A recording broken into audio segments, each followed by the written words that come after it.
Thank you, Peter. So this is a hand from the second day of play of the Wally Scott Open Pairs. I think it's quite an interesting hand from a couple of perspectives. I think the first one is how important it is to be aggressive to vulnerable game. Particularly, your partner's often more likely to be a solid hand. Well, my partners are often more likely to be solid for their bids when they're vulnerable. So you can often afford to push that extra bit just if you can sniff a game, because the payoffs are so high, as we all know. When you make a vulnerable game and the opponents are not in game, it's 10 imps as opposed to 6 with the non-vulnerable game. So I picked up a balanced 10 count with a 5-card spade suit and happily passed first seat vulnerable. Dave had a pretty good 14 count, although quite balanced, opened 1 club. Dagmar has a nice heart suit, so obviously overcalled 1 heart. And my 1 spade here shows 5 spades. I think I really like playing 1 spade here, showing 5 spades. Spades is the master suit. It's often very important to get across to partner that you've got that 5th spade. Double by me would have shown 4 spades. So he knows I've got at least 5 for my bid.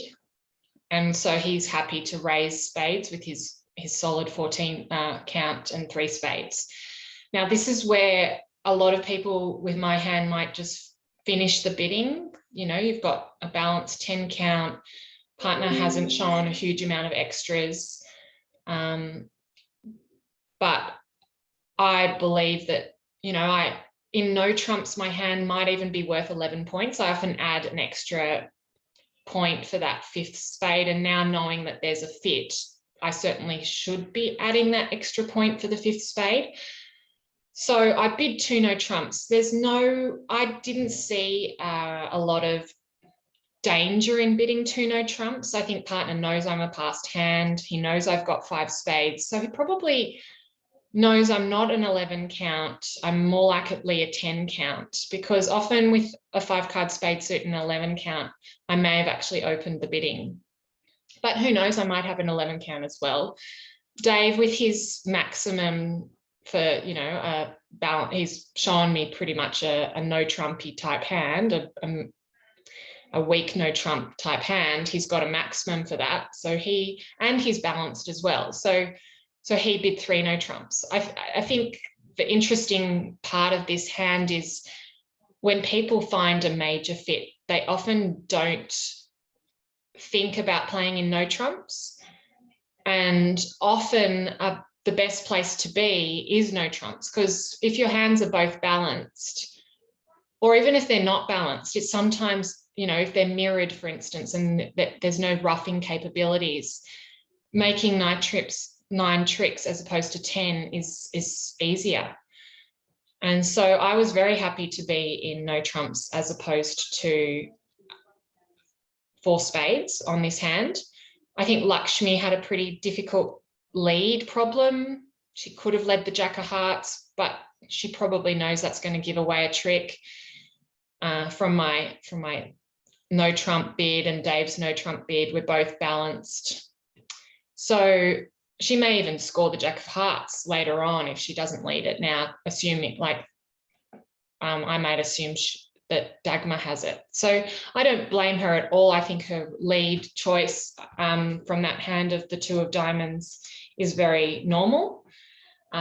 With the 10 of diamonds in my hand, I'm obviously going to play low from dummy, because now I get two diamond tricks pretty much whenever Lakshmi has an honor, at least. As it happens, she had both honors, so I get 3 diamond tricks. And I know that pretty much from the first trick. I now know I've got 3 diamond tricks, 2 club tricks, and that means I only really need 4 spade tricks. So it doesn't matter hugely how I play the spade suit. I just need to make sure I make 4 spades.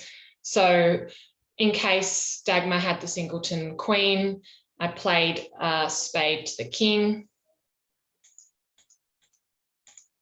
And I was very happy to see the queen pop. So now I know I'm not just making my contract. I've got 10 tricks in no trump. So, but the rest of the play is really about over tricks. I think when you're struggling for your 9th trick or looking for over tricks in no trumps, it's so important to run that long suit because it really puts the opponent under pressure. They don't know what your hand is yet. They don't know what to hold on to. And it can often result in getting that extra 9th trick that you need. Or in my case, a few more over tricks. So I just ran the long suit, took the diamond finesse just to make sure that I did have that diamond hook. Back to my hand to run the long suit. I'm noticing Dagmar pitching quite a few hearts. So now I think, oh, maybe I've got a chance to end play Dagmar here if I play a heart at her. I knew that she had 3 diamonds, so I needed to draw that last diamond. And now playing a heart at Dagmar, either she had ace, king, jack to 6 hearts and 1 club, in which case I'm still cold for 10 tricks. But if she did, on the off chance, have ace, king of hearts left and 2 clubs, she's going to be forced to play a club into my tennis, which happened. So I got those 11 tricks, and obviously not many people were in game on this hand. So we picked up some imps.